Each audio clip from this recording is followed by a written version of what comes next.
Hey everybody, it's the Mad Master. I'm doing a quick video about this new announcement by Ticketmaster that they will be essentially requiring what amounts to immunity passes to future concerts in the future. I don't know if it's the you know near future or what they're exactly planning.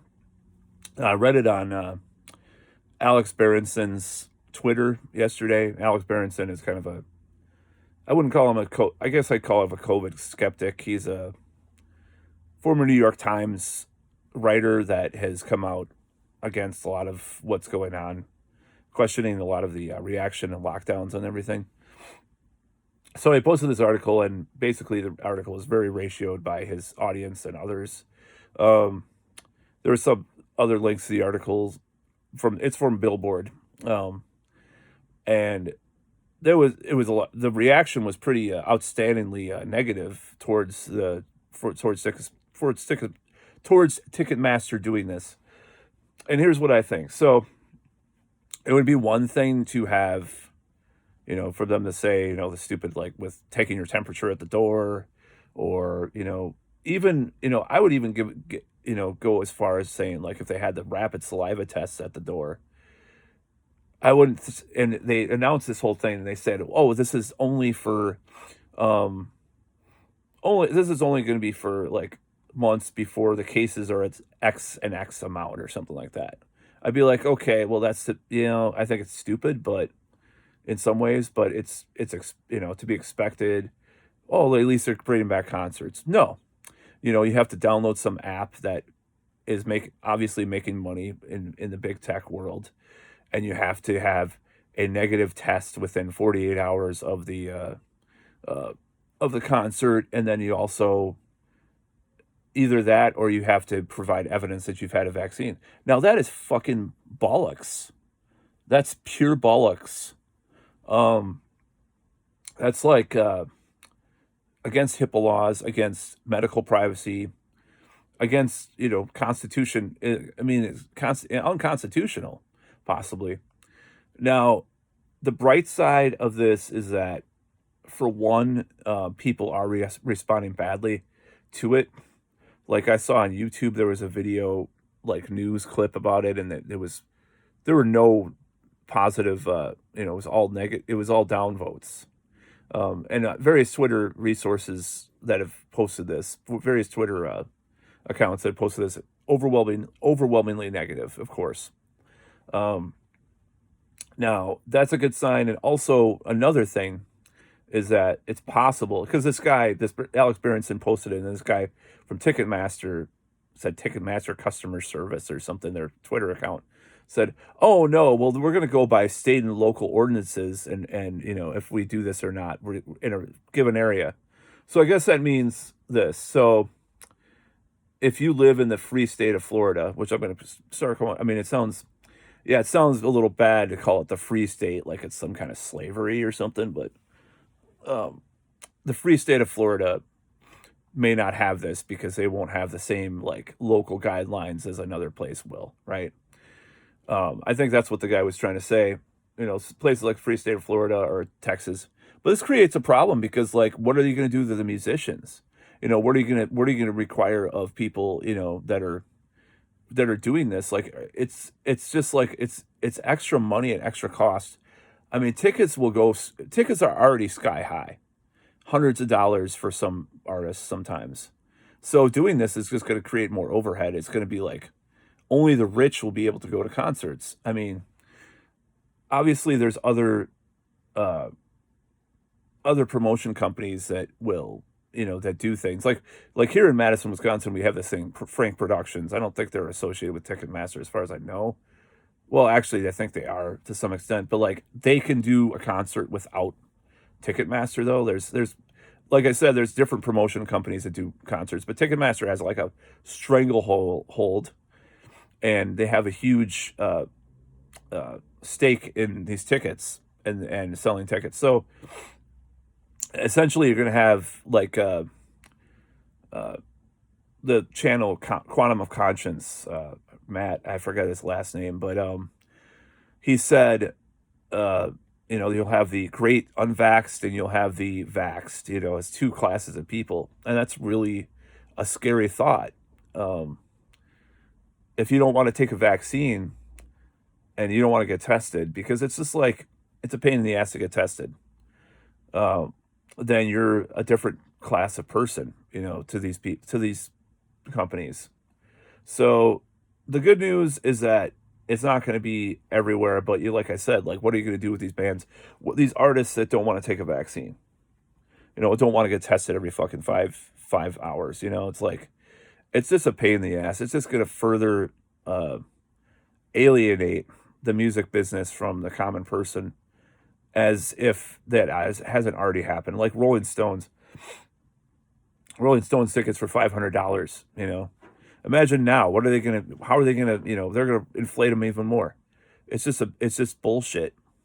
Now, like I said, if it was temporary, that's one thing. But this is like some big. This is just a coup, of our freedom, of our privacy.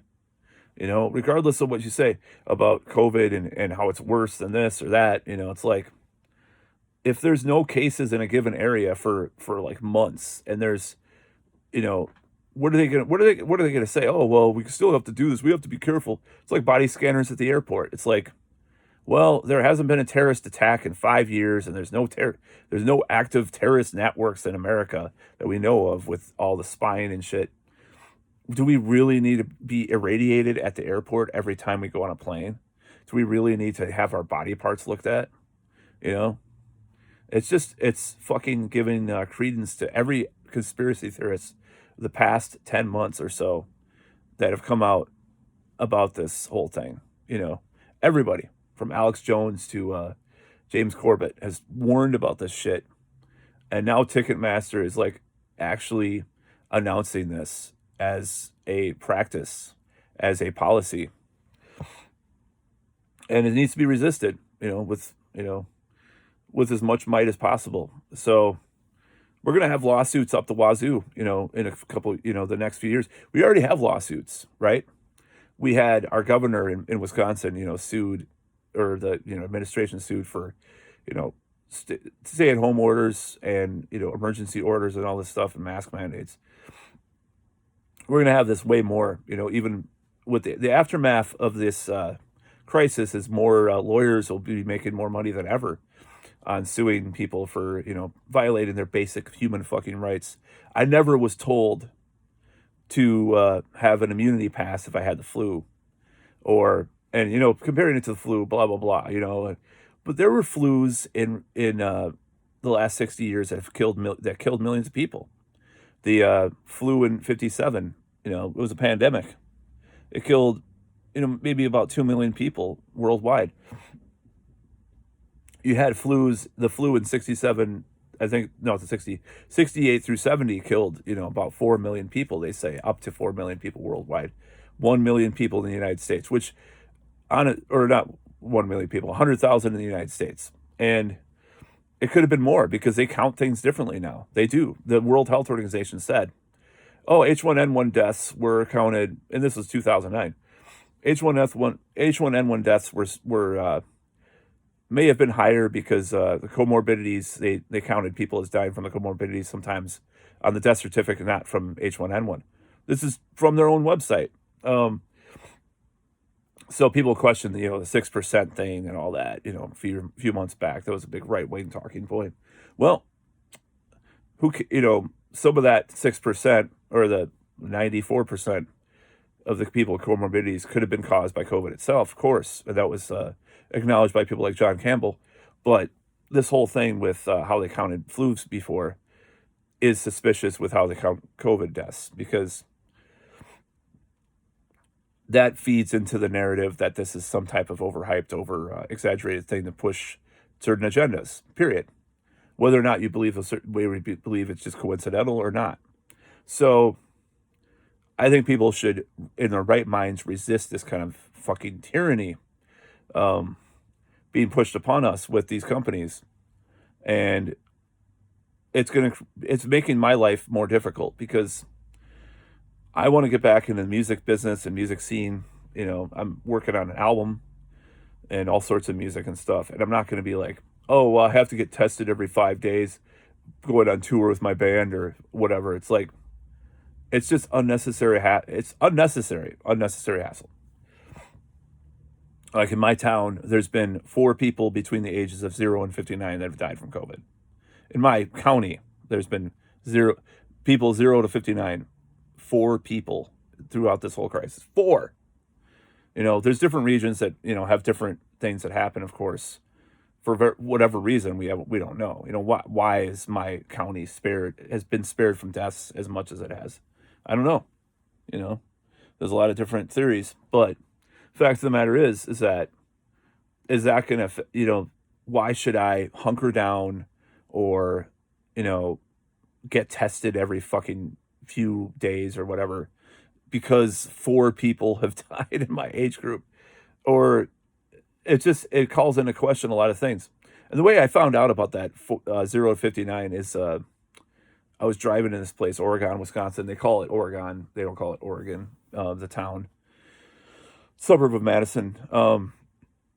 And they had these signs up that give our kids the choice or something like that. So I looked it up on Facebook, and it's like this group that is trying to bring back in school learning, for kids in class, non-virtual learning.